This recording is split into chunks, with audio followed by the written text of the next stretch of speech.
These are my personal opinions. Always seek a professional when you're making choices about your mental health and well-being.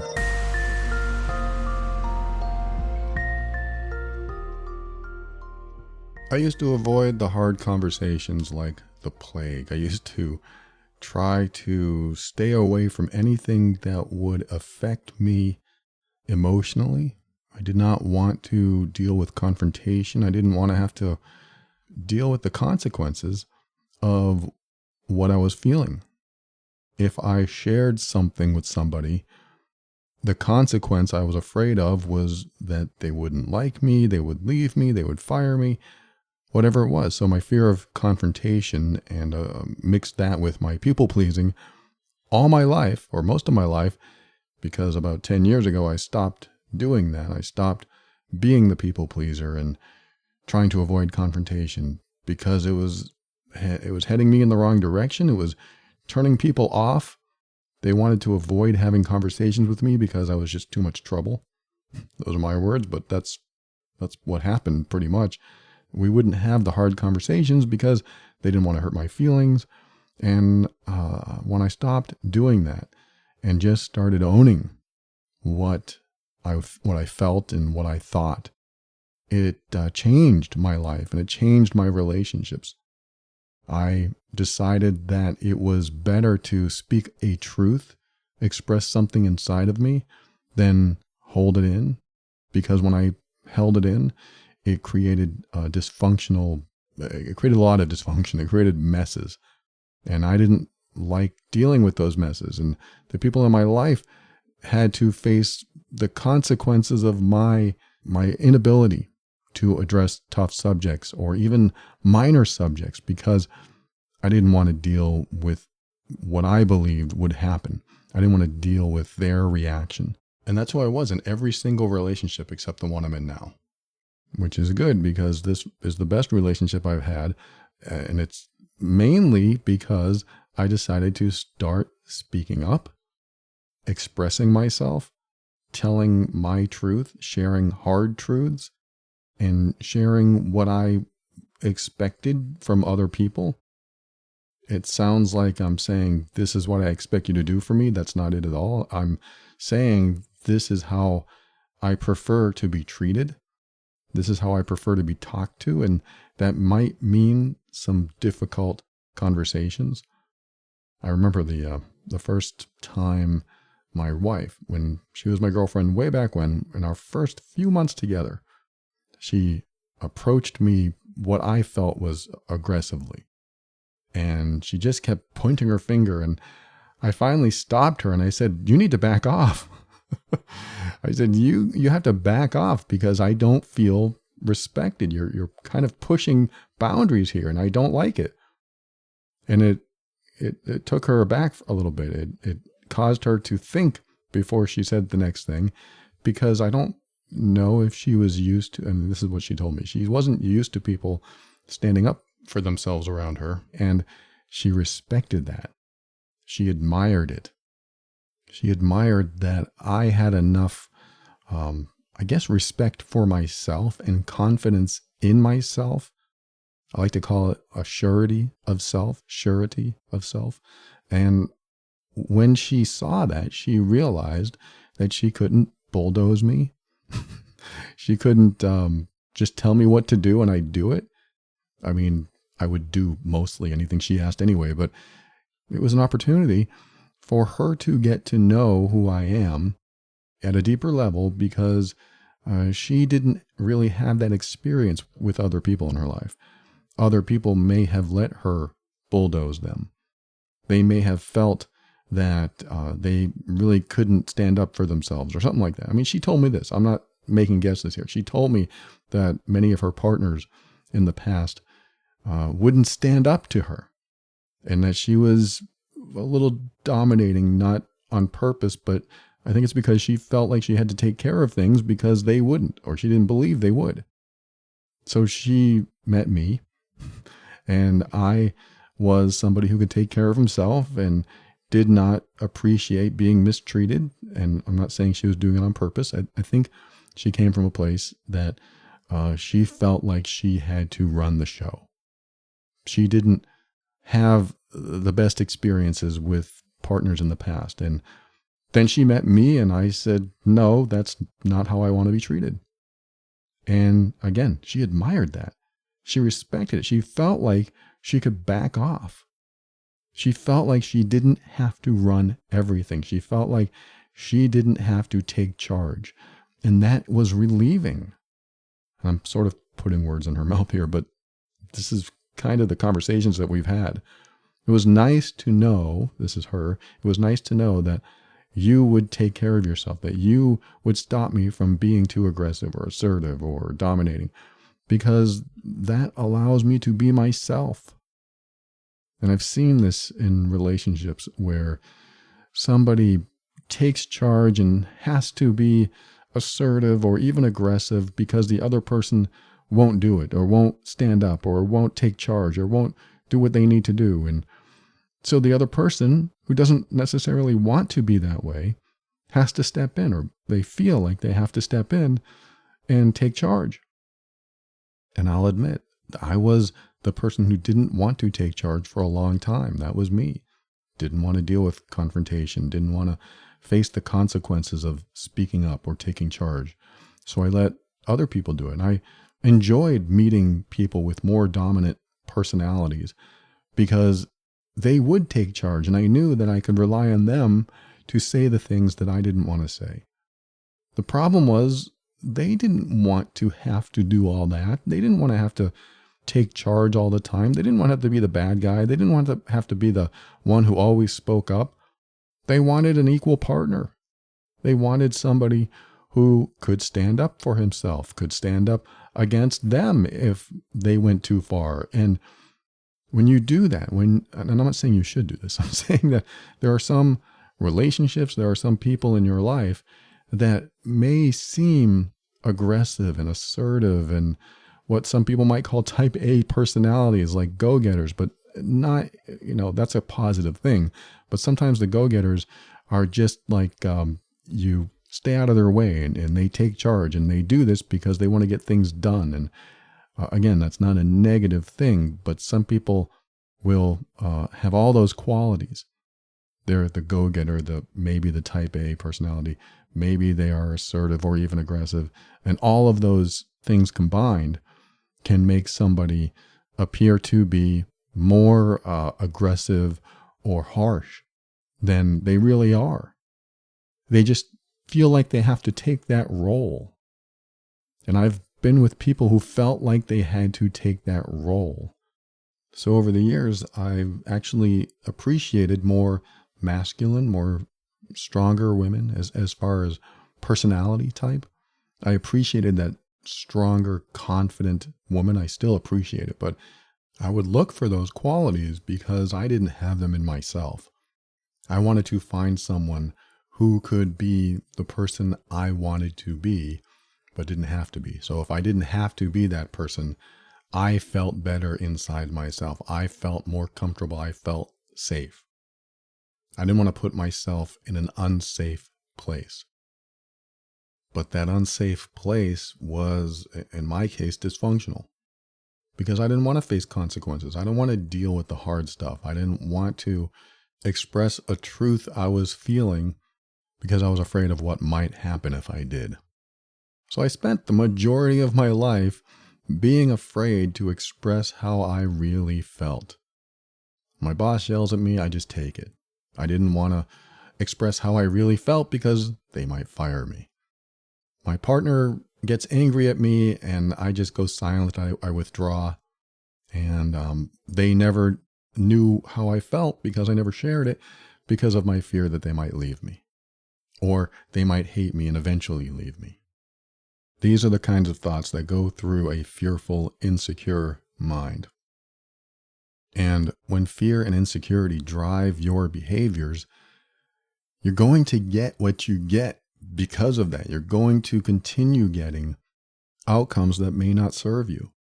In fact, I would say that because of my fear of confrontation and my continuous need to please others and make sure they're comfortable and put them before me and wanting them to like me and wanting them not to hate me, because I put that at the forefront, I just grew burnt out. I grew resentful, and I never got the outcomes I wanted.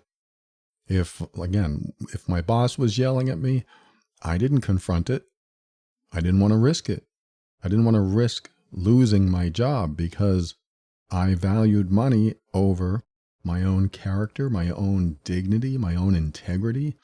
I valued money over all those things.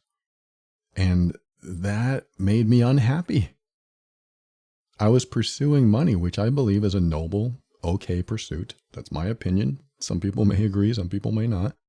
But I'm okay with you pursuing money. But now it's different for me. I still pursue money. I still want to make as much money as I can. I don't know too many people who say, I don't want to make any money. There are people out there. I just don't know too many of them. Money makes the world go round, so it's nice to have. But I do not put money ahead of my character, my integrity, and my dignity. That's something that has changed for me. That's good because I've been doing this business that I'm in right now for the last 10 years, and I would rather have those things ahead of making money. It does mean I won't make as much money as I may want, but I'm okay because, man, I can feel good every day waking up knowing who I am, knowing that I am following a morally and ethically sound path on my career, in my personal life. I just value integrity and dignity and my character. I value those over my pursuit of money. If I valued money first, there are so many things that have come across my desk that I've said no to. And money was a factor as far as like being the enticing factor. And like, whoa, there's some money in this, but do I want to do it?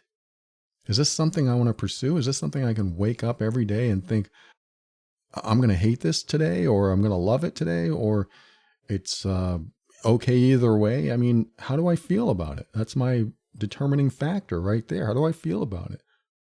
Will I be okay with doing this every day? And the things I've said no to, wow, I feel so good having said no to it. Because what happens for me is that I imagine what the future will be like doing the thing.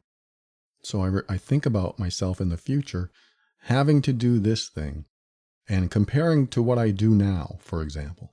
I go, okay, I'm doing this now and I barely have time for anything. But if I add this project, the project might pay me well, but I don't have time to do that because I'm busy doing all this other stuff and I'll feel overwhelmed.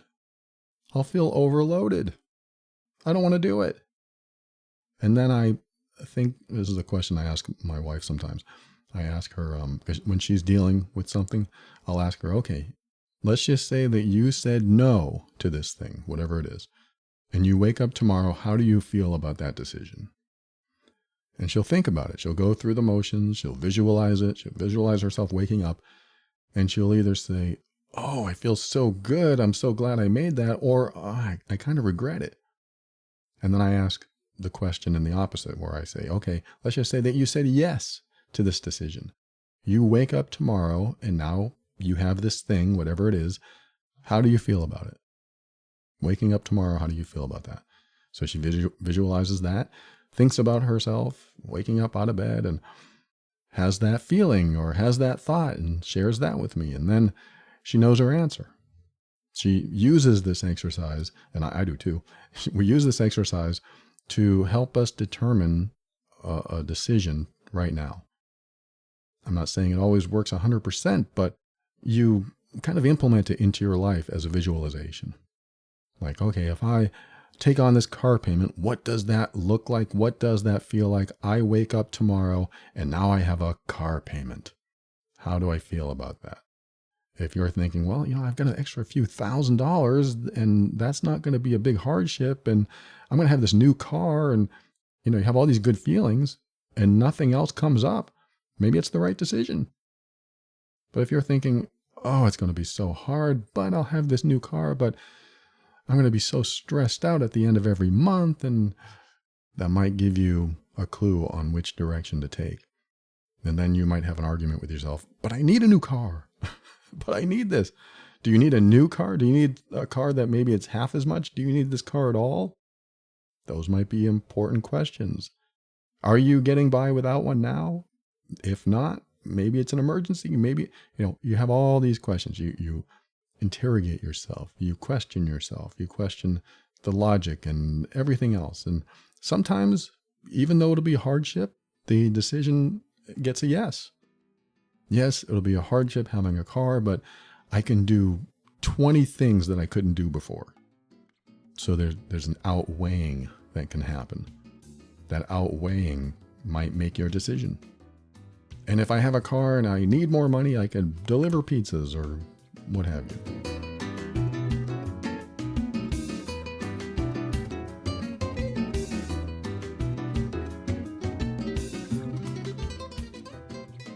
As you've already heard me say on this episode, I've spent so many years trying to avoid uncomfortable moments simply because I didn't know how to deal with them. And that's why I'm so glad there are podcasts that have come out today to help others that are going through something like this. The podcast I'm talking about today is Uncomfy, Sticking with Moments That Challenge Us. Uncomfy shares real stories from guests who dared to get uncomfortable when their worldview was challenged. And instead of lashing out or shying away, they chose to stay open and curious. You'll learn how to improve your communication skills, disagree more productively, and be a more inspired leader.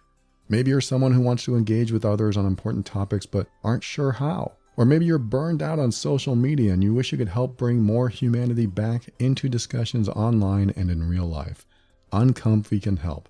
Each episode models powerful mindfulness principles like non-judging, patience, beginner's mind, and acceptance. Some stories include as a kid in Iran, she was taught to hate Jews. Then she defended one in court. And another as he thought his comment was harmless, then he got written up. If you want to improve at navigating tense moments and bring more understanding to your conversations, listen to Uncomfy, Sticking with Moments That Challenge Us, wherever you get your podcasts.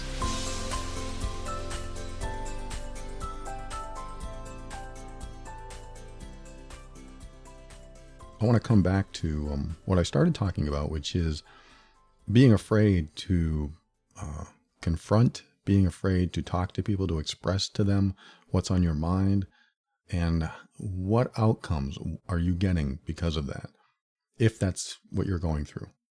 If it's not what you're going through, then you might know somebody like this. But there are people who, they have this front. It's either a defensive front or an avoidance front, or they withdraw, they're silent, they're angry when you bring something up. Hey, we need to talk about that car payment. I don't want to talk about it. Well, all right, we need to talk about that car payment. Let's talk about it tomorrow. There are valid reasons for doing that, but then there are those who continually avoid or get angry. I told you I don't want to talk about this. And when they have this front about them, they're very either defensive or they're, like I said, they're silent. Like I used to do the silent treatment when I didn't want to deal with something hard because I didn't want to deal with the consequences of expressing myself. I would withdraw emotionally. When you're dealing with that, with somebody else, for example, when you're dealing with that, there's always something that they don't want to say. This is my experience. I wouldn't say always, but I would say 99% of the time, there's something they want to say, but they aren't saying it. And the only reason I'm telling you this, and you may already know this, but the only reason I'm telling you this is sometimes this back and forth, which is really only one direction because you're saying, what's going on? Why are you so angry? And they say, I'm not angry. So now they're not even talking about it. But this back and forth can go on sometimes for weeks or months, maybe years, because there's something they want to say, or there's something they have to say, but they're so afraid to say it because of some insecurity, some fear that's running the show in the background. They're so afraid to express themselves because of the consequences. And again, the reason I'm sharing this is because I don't want you to have to wait for days or weeks or months because somebody refuses to express themselves and tell you what's on their mind. And I've seen this over and over in many relationships where one person is very stonewallish. They don't want to talk about it. It's not going to be a subject that's broached. They don't want to get into it. And so they become a certain way. They become somebody that they're not usually. If they're always passive and kind and friendly, and then they just turn on you. They become a different person. I just read an email on in my email inbox that this person is married, and she said her husband just changed after 4 years. He just stopped being nice. And he was always angry, and he would never share why he was angry. And this really caused me to make this episode today, because when you are facing somebody like that, somebody who just changed on a dime, and now they're totally different. This, in my experience, this has always been about something they want to say, but they're afraid to say it.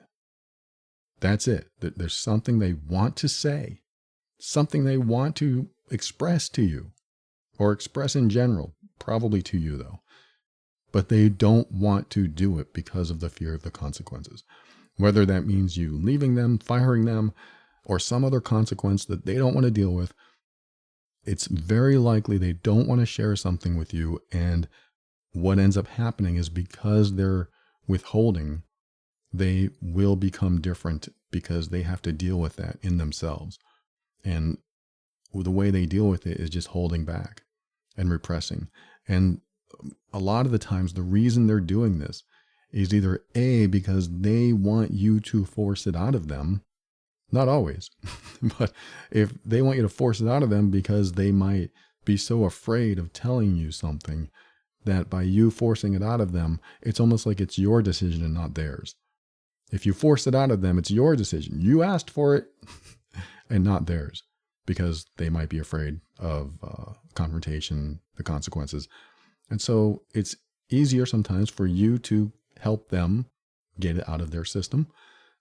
B, they don't want you to force it out of them, but they want you to make whatever decision they're thinking about. They want you to make that decision for them. For example, and this may be painful if you haven't thought about this and you're in this situation, but for example, you're in a relationship with somebody who doesn't want to be in that relationship anymore, and they don't want to be the bad guy. They don't want to have to say, I don't love you anymore. I don't care about you anymore. I don't want this relationship anymore. Or whatever they want to say. They just don't want to say it because they know it will hurt your feelings. And even if you try to force it out of them, they may not say it. I mean, I actually went through this in my first long-term relationship. I had to force her to say she was no longer in love with me. I had to force that out of her. And that was 2 years. Talk about telling you this from experience. This is something I experienced for 2 years. At the end of our relationship, I said, what's wrong? What's wrong? And she wouldn't say what it was. She wouldn't come out with it. She didn't want to hurt my feelings. This is my thinking. She didn't want to hurt my feelings. And she didn't know how that would go down. It's kind of a jump into the abyss of not knowing what happens next. And so she withheld, and she just did the status quo every day. It became very robotic. And so, I mean, as in the same routine every single day, there was no variety. It just became a very stale and pretty much emotionless relationship. And I finally had the nerve to say something, which was unusual for me at the time, but I couldn't take it anymore. 2 years. I finally said, what's wrong? And she said, nothing. So I immediately faced that. Nothing? What do you mean nothing? I said, what's wrong? And I said, or I said something like, do you still love me? And she said, yes. So now I'm stuck, but I decided to dig deeper and ask the hard questions. The hard questions get you the truth, typically, or at least they'll get you closer to the truth. And the hard question was, because I didn't want to know the answer, the hard question was, are you still in love with me? And she said, not like I should be. Wow, that just blew me away. We were together for over a decade. And suddenly it shocked me. I didn't know what to do with it. But I needed to know. I don't want you to have to go 2 years or longer or any time. I don't want you to have to go through any length of time before you find out what they really want to say. If somebody is in your life and they're being defensive, they're being silent, and they're just acting differently, different than they used to act, something's going on. Don't just take it for granted. Don't just think that they're just having a bad few days. I mean, they might be, for sure. They might be having a few bad days, and then after, hopefully you can have a conversation about it. But if it's never discussed, if it's been a few days or a week or more, and communication has been strained and you've not known what's going on and they're not sharing anything with you, I mean, everyone has a right to keep things to themselves, but are they acting different from that point on? Whether they're continuing to be defensive or silent or stonewallish, like I said before, or they just seem different. Like they're no longer in that space, but they seem different. You're not as close as you used to be. You're not as communicative as you used to be. All you talk about is weather and mundane, stupid things or whatever. If that's the case, there's something that needs to be expressed and they're not doing it. Again, this is 99% of the time, and this is my educated guess, is that there's something they want to share with you but don't want to share with you. There's something that they know if they share with you, it's going to be very difficult to get through that moment, and your life may change, their life may change, and because it's so difficult to get through, they'd rather hold on to it than express it. And this isn't always life-ending or relationship-ending or job-ending stuff. In fact, sometimes it's just something that isn't even a big deal. I remember, I think it was, Asha, my wife, near the beginning of our relationship, she said something to me and she'd been holding back for, I think, weeks or a good month. And I finally said, "What's going on? You've been acting different. You've been acting differently for this period of time." And I told her what she's doing that's different. And I've told this on the air before, so I won't get into it, but she finally expressed it. And when she expressed it, I said, "Oh, that's it?" I mean, it was important to her. I didn't mean to minimize it, but I said, "Oh, you should have told me sooner because we could resolve this right now. We could fix this right now, or I could work on this right now and we can go forward, but you don't have to keep those things from me. You don't have to hide those. You don't have to worry about upsetting me," because that was her concern. You don't have to worry about that. This wasn't after I told her to back off. That's a different scenario. That was something else that happened. But this is probably PTSD from another relationship or several other relationships that she's had, that expressing herself probably didn't go well. And I said, "No, please express yourself. Get angry if you have to. Make me upset if you have to. Tell me something that would end the relationship, because if our relationship is meant to be, it's going to survive it. It's going to get through it. We will get through this. If our bond is strong enough, then we should be able to tell each other the hard truths and grow stronger because of it." And this happened twice at the beginning. But the second time it happened, she said, "You know how you told me that I could tell you anything, even if you got upset?" I said, "Of course." "What do you want to share with me?" And she did. And I said, "Really? That's it?" Again, it sounds like I'm minimizing, but I said, that's no big deal. We can fix that. We can work through that. And I'm sorry, whatever I was doing. I didn't realize that it was hurting you. I didn't realize that that was a problem, and that's not going to happen again. I'm not going to make you feel that way again, or whatever I was doing. I don't remember anymore. But it was so relieving for her, because as soon as she expressed it, we were close again. It was relieving for her. And after that, she has no problem telling me off. I mean, telling me what to do. I mean, telling me the truth. I mean, expressing to me what's on her mind. She has no problem now. And it has only made us stronger, because that's all I want. That's all I want is the truth. That's all I want is to talk about the hard stuff so that it doesn't get swept under the rug and turn into resentment and become a point of contention throughout the entire relationship, something that we never bring up. I don't want that in our lives. I just want that honest communication, even at the risk of the relationship. That's how important it is to me. And when we talk about the hard stuff, a solid, healthy relationship survives those hard times. When you talk about the hard stuff, a good, healthy relationship will survive it. Now, yes, there are very difficult subject matter to bring up if there's betrayal. That might end the relationship. You have more of a chance of ending it than saving it, but are you going to live with it if you don't bring it up? That's where I can't do it. I can't hold on to a betrayal like that because it will just eat away at me, and our relationship will never experience the quality that it could because I am holding on to a betrayal, something I did against her, against the relationship boundaries and values. And I don't want to go day to day with that on my mind and not having it out in the open. And I would never do that. But if I did betray her in some way, I couldn't hold on to it. I would have to tell her. I could not do it. And I would also have to face the consequences. And that is what changed my life for the better. Facing the consequences, taking the risks. I even have a question I ask myself: what would I do or say if I had absolutely no fear of the consequences? That's how I get to my real truth, my hard truth, the way I want to express myself. So if I'm holding on to something, or I want to say something, or I'm in a situation where I don't know what to do, I ask myself that question: what would I do or say if I had absolutely no fear of the consequences? And whatever comes up is my truth.